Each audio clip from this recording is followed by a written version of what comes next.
Boa tarde, caros amigos do Observatório. Hoje é dia de saúde, é dia de entrevistar nosso decano aqui da medicina taubatiana. Ele disse que não é bem, mas é um dos decanos da medicina taubatiana, Dr. Paulo Pereira. Boa tarde, Dr. Paulo. Boa tarde. Dia de saúde é todo dia. É isso aí, né? Aqui no Observatório que fica um dia só por semana, mas é todo dia, né? Olha, hoje nós temos aqui uma temática muito legal, eu acho que interessa a todo mundo. Como viver mais 20 anos. Mais até de 20 anos. É um estudo feito numa faculdade de medicina nos Estados Unidos, o Carleigh, Illinois College of Medicine. E o Dr. Paulo é a pessoa mais habilitada para comentar isso com a gente aqui. Olha lá, vou colocar no ar aqui a nossa manchete. Olha só. Mudar 8 hábitos pode te dar 20 anos a mais de vida. Calcula o estudo. Veja quais são. A gente vai falar, mas primeiro você tem que ficar por aqui. Eu vou te pedir que você faça o de sempre, aquele pedido chato de início de transmissão, mas eu tenho que fazê-lo, que é você curtir, compartilhar. Eu vou compartilhar neste momento aqui agora.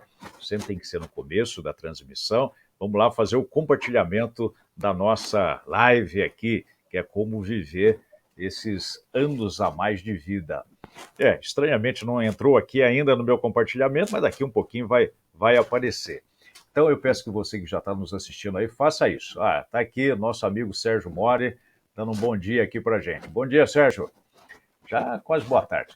Doutor Paulo, vamos lá então. Eu vou colocando as lâminas aqui, os slides, né? Como se fala antigamente, as lâminas, e aí a gente vai comentando um a um. Eu faço a leitura, você o seu locutor. Olha aí, esta é a faculdade de medicina que eu citei, a Carleigh, Illinois College of Medicine, lá nos Estados Unidos, e que promoveu um estudo com uma pesquisadora, olha que interessante, uma pesquisadora vietnamita. O nome dela é Xuan Mai Nguyen, não sei lá como é que pronuncia, né? Eu procurei uma fotinho dela, doutor Paulo, mas não apareceu. Ela é muito discreta. No mundo atual, com tudo isso, ela não apareceu. Vamos lá, vou ler rapidinho. No último congresso da Sociedade Americana para a Nutrição, um estudo apresentado pela pesquisadora, não está aí, mas eu sei, vietnamita Xuan Mai Nguyen, do Carleigh Illinois College of Medicine, mostrou que investir em 8 hábitos por volta dos 40 anos fazia os homens ganharem 24 anos a mais de vida e mulheres 23. Que beleza, um a mais para nós aí. Além disso, o risco de morte por qualquer causa foi 13% menor em relação a quem não adotou nenhum dos comportamentos avaliados. A análise foi baseada em informações de 720 mil veteranos americanos, pode ser de guerra, sim, é de guerra, porque eu vi que ela faz parte das Forças Armadas, de 40 a 99 anos de idade, num período de 2011 a 2019. Durante o acompanhamento, dos 720 mil, morreram 30 mil. Morreu pouco, né? Menos de 5% morreram nesse período aí. Bom, doutor Paulo, em primeiro lugar, tem sentido essas histórias, lhe parece? Depois eu vou mostrar as outras lâminas aqui para a gente comentar e chegar finalmente nos hábitos. O que lhe parece? Bem, eu não sei exatamente quais são os tópicos que ela colocou. O fato é o seguinte, a gente já conversou isso anteriormente, mas Sim. A ciência está querendo dizer que, ciência de modo geral, que as crianças que nasceram hoje já vão durar 100 anos tranquilamente. Quer dizer, a expectativa de vida está aumentando dia a dia. Há pouco tempo, 50 anos atrás, a expectativa de vida era 50 e poucos anos. Hoje está 78, 80 anos quase. Tem países em que a expectativa de vida passa de 80 anos. Por que isso? Porque as pessoas, talvez tenha até algum tópico aí, porque as pessoas passaram a perceber que fumar faz mal, começaram a perceber que uma alimentação boa é importante, começaram a se vacinar, começaram a fazer medicina preventiva. Tudo isso foi valorizando a saúde da pessoa e hoje se vive muito mais porque esses hábitos foram carregados. Tem uma outra loucura que é interessante, mas eu acredito que seja uma coisa sem muito sentido, que tem estudos em que eles mexem no DNA do feto. E eles descobrem que aquele DNA daquele feto está indicado que ele vai ter um câncer, ou que ele vai ter diabetes, ou que ele vai ter hipertensão, que ele vai ter qualquer coisa. E eles vão lá com a tecnologia e tira aquele segmento do DNA que daria aquela doença e aquela pessoa que vai nascer não tem mais essa doença. Isso seria, se tudo isso levasse ao exagero máximo, ele ficaria imortal, porque vai morrer de quê? Tudo aquilo que levaria à morte, eles tiram, vai morrer de acidente, vai morrer de, sei lá. Mas isso é uma coisa que eu já li e já é interessante. Uma vez eu comentei isso com você. Sim. Não disseram, ninguém disse como é que fica a cabeça dessas pessoas. Ah, pois é, pois é. Porque o que adianta eu viver 200 anos na cama, sentado numa cadeira de roda, sendo levado para o jardim? Não tem cabimento, não tem sentido. Então, saúde não é isso. Saúde não é viver mais tempo, é viver com condição de vida boa. Entendeu? Eu acho que quanto mais expectativa de vida houver, melhor. Gostoso. Imaginar que minha neta vai durar 120 anos vai ser uma delícia. Entendeu? Mas vamos ver essas histórias agora. O que se sabe que muita coisa que já elevou a expectativa de vida são hábitos que as pessoas pegaram, e principalmente medicina preventiva. Hoje o indivíduo vai fazer um exame preventivo e ele descobre que ele tem uma coronária que vai entupir daqui a 2 anos. Ele já vai lá e tira aquela coronária entupida e coloca um stent no local, ou desentope aquela coronária, então não tem infarto mais. E antigamente ele só ia descobrir que tinha uma coronária entupida na hora do infarto, quer dizer, quando morria, ou que não morria, mas passava mal. Hoje não, hoje ele previne. Hoje, muita coisa se previne hoje. Né? Hoje em dia, antigamente você morria de câncer de estômago com muita facilidade, porque ninguém fazia uma endoscopia. Quando que tinha endoscopia? Há 50 anos atrás, a primeira endoscopia do Brasil chegou quando eu estava estudando na faculdade. Estava no 6º ano. Primeira endoscopia? A primeira endoscopia no Brasil foi de um homem de Marília chamado Akira Nakadaira. A segunda foi de um colega meu de turma que por incrível ironia do destino, morreu de câncer de estômago, chamado Bracemar Machado, a quem eu rendo uma homenagem muito grande, que foi um grande mestre. Ele foi para o Japão, ficou há 2 anos no Japão, voltou com um endoscópio, aquele campo era chamado uma gastrocâmera, e ele fazia endoscopia. Quer dizer, dali em diante, de 59 em diante, a endoscopia passou a ser uma rotina. Então, quem que vai morrer de câncer de estômago? Não morre mais. 69. 69 em diante, né? 69. 69, entendeu? Então, são essas coisas todas aumentaram a expectativa de vida das pessoas, certo? Só para as pessoas adquiriram o hábito alimentar. Hoje a pessoa sabe que tal coisa faz mal, ela não come. Tem aquele que vão no bar e come todo dia sanduíche lá de gorduroso, etc. Mas aquele cara, coitado, aquele gordo a expectativa de vida dele é menor que a dos outros, infelizmente. É menor. Mas a população, de modo geral, teve um acréscimo muito importante na expectativa de vida por causa dessas coisas. Vamos ver os itens. Quem sabe os itens estão falando isso. Vamos lá, correndo. O tempo é curto. Só para registrar a endoscopia, por que foi uma revolução? Porque antes, para ver o que tinha dentro do interior da pessoa, tinha que partir a barriga do bicho, não é isso? Não, mas eu fazia raio-x de estômago, mas o raio-x de estômago não era uma coisa tão fácil e não tão eficiente. Eu botava um bário, fazia o raio-x e via. Mas o indivíduo só ia fazer aquilo quando já estava com o estômago dolorido, já estava com uma coisa avançada. A endoscopia hoje faz, o cara tem uma dorzinha, uma queimaçãozinha, vai lá e faz endoscopia. Então facilitou muito. Muito bem. Vamos aos itens, então. Olha, aí tem um comentário aqui de uma nutricionista da Sociedade Brasileira de Geriatria e Gerontologia. É a tal de Simone Fiebrantes. Ela nota que fatores como aplicação de vacina, desenvolvimento de medicamentos cada vez mais modernos e maior capacidade de controlar doenças, justamente o Dr. Paulo citou, já resultaram no mundo todo em aumento da expectativa de vida. Diz ela, a gente consegue ver pessoas chegando aos 80, 90 anos, mas não com tanta qualidade de vida. Também o Dr. Paulo citou. E é isso que queremos corrigir. Para ela, a incorporação desses hábitos garante justamente que o indivíduo não apenas viva, mas viva melhor. Para Simone Fiebrantes, a marca dos 40 anos é importante, porque nesta fase, muitos hábitos já estão consolidados e os efeitos deletérios, negativos, de alguns deles começam a aparecer, como, por exemplo, hipertensão, diabetes, etc. É um momento, diz ela, de recalcular a rota, dá tempo, né, e minimizar prejuízos. Mas ela frisa que uma mudança positiva trará benefício em qualquer etapa. Isso que eu gosto. Senão que sempre dá tempo de fazer alguma coisa. Tudo bem que pode não ser tão eficiente, mas dá para fazer alguma coisa. Né? Então, eu vou agora para o próximo slide e vamos direto A não ser que o doutor Paulo queira comentar alguma coisinha, já vão direto nos 8 hábitos. Quer comentar isso aqui, doutor Paulo? Vamos lá, vamos lá. O tempo urge. Isso. Então já vou para o próximo. Pronto. Vou lá para os 8 hábitos que a gente comenta em cima deles. Olha aqui. Não fumar. Aí, tá vendo? Fácil, né? Olha, é importante isso, porque muito da expectativa de vida do brasileiro surgiu quando surgiu a campanha contra o fumo.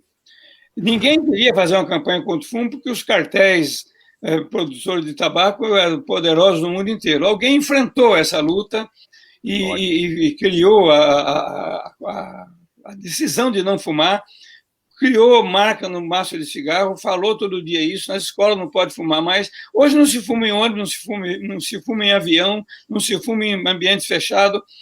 Antigamente, toda mesa de almoço tinha um cinzeiro. Já pensou que... Não tem mais. Aquele cheiro de cigarro que tinha antigamente não tem mais. E hoje o indivíduo fumar é cafona, é falta de educação. Se ele fumar num ambiente onde a gente vê uma pessoa fumando, a gente, pô, o cara está fumando. Então, o que reduziu de mortalidade por câncer de pulmão, por enfisema pulmonar, por complicação de bronquite, de asma, porque o indivíduo deixou de fumar, foi uma festa, quer dizer, uma coisa muito importante. Então, não fumar, não se discute não fumar. Aliás, se discute fumar. Fumar é uma loucura, uma burrice, uma besteira. Quando eu morei em Portugal, um dos motivos de orgulho que eu tinha de ser brasileiro, doutor Paulo, é que nós estávamos muito avançados em relação ao combate ao tabagismo. Lá se fala anti-tabaco, né? Que aliás é anti, né? A gente que é brasileiro para anti, né? Mas é anti mesmo, que aí, no final, anti-tabaco. Lá não se falava em anti-tabaco. Alguém tinha proposto uma restrição ao fumo, ao tabaco. E aí pegou muito mal. Agora, isso foi em 2007, né, 16 anos depois, que começa uma lei anti-tabaco em Portugal. Nosso é um motivo para nos orgulhar de vez em quando, né? Na Europa todo mundo fuma. Pois é. Olha lá. Praticar exercícios físicos, isso estou aprendendo a fazer. Todo mundo faz. Lembra do Cooper, na África do Sul? Ele que inventou essa história de fazer exercício físico, ele concluiu, por trabalhos dele, que melhor do que correr feito um louco era andar todo dia, fazer o teste de Cooper. Então, o teste de Cooper dele, você caminhava não sei quantos quilômetros, com não sei quanto tempo, aquilo foi criando o hábito de andar. Hoje, aqui na minha casa, todo dia de manhã eu levanto 6 e pouco da manhã e vou andar, ando meu tempo. Há uma tabela para isso, diz que o mínimo seria meia hora por dia durante 5 dias. Se você caminha acelerado, não é caminhar vendo vitrine, não, caminhar acelerado. Meia hora por dia durante 5 dias, mais ou menos 6 km por hora de marcha. Você está protegendo as suas coronárias, protegendo o seu coração, protegendo a sua vida. Olha, eu quero falar aqui, não é por cabutinismo nem capacitismo. Todo mundo pode. Eu tive paralisia infantil, então ando com dificuldade. O que eu faço? Eu ando de bicicleta. Eu passei a andar agora todo dia, meia hora de bicicleta, e os efeitos são imediatos. Perfeito, perfeito. E quem adora é a minha cachorrinha, a Lulinha. Ela vai junto comigo, fica entusiasmada. Ela vem me arrastar aqui no escritório para sair na hora, gozado, né? Memoriza o horário, tudo. Você sabe se é você que a leva ou ela que leva você, né? Isso, me leva, vamos embora, sai daí, sai desse computador. Muito bem. Próximo, aí já entra no aspecto psico, né, somático, contar com você. Certo. Eu vou correr um homem sozinho, um homem isolado, um homem triste, o organismo dele vai sentindo aquilo, vai ficando doente. Um indivíduo que conversa todo dia, que bate papo, que lê bastante, que vê a internet, que vê o programa do Joffre, ele vai ficando mais sadio, não tem dúvida. Muito bem. Não ter episódio frequente de abuso de álcool. Quer dizer, de vez em quando pode tomar um porre, não pode ser frequente. É isso que está escrito ali? Façam como eu. Eu tenho o hábito de dizer que só bebo quando estou mal acompanhado. Eu nunca bebo sozinho. Bebo um vinho se tem um amigo que vai beber vinho comigo. Se não tiver, não bebo, acabou. Não preciso beber. Aquele hábito de beber todo dia, vai lá e toma uma cachaça. Não, uma cachaçinha no dia que numa festa você toma. Mas todo dia não. Álcool faz mal também, se tem excesso faz mal. Isso não é dúvida mais, né? O mal que o álcool faz é para o cérebro, porque o indivíduo começa a ficar embotado, e para o fígado, né? A cirrose hepática é uma coisa, as pessoas predispostas ficam com cirrose hepática se beberem.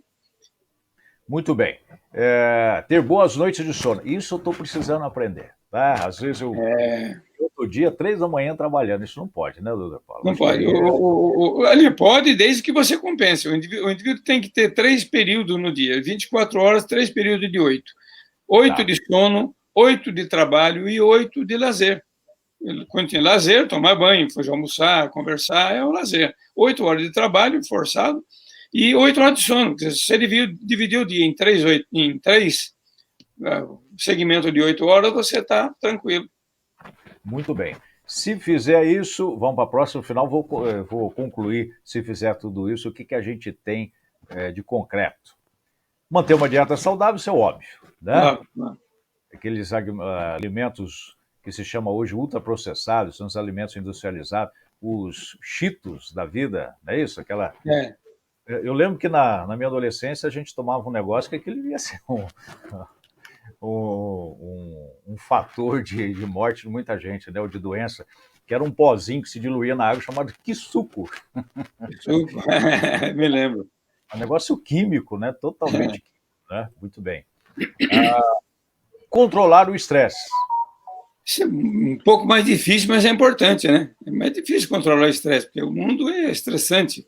Você está na sua casa almoçando, abre a televisão, tem uma bomba caindo lá na Ucrânia, quer dizer, tem um golpe de Estado lá no Níger, tem confusões aqui no próprio país, quer dizer, isso estressa você.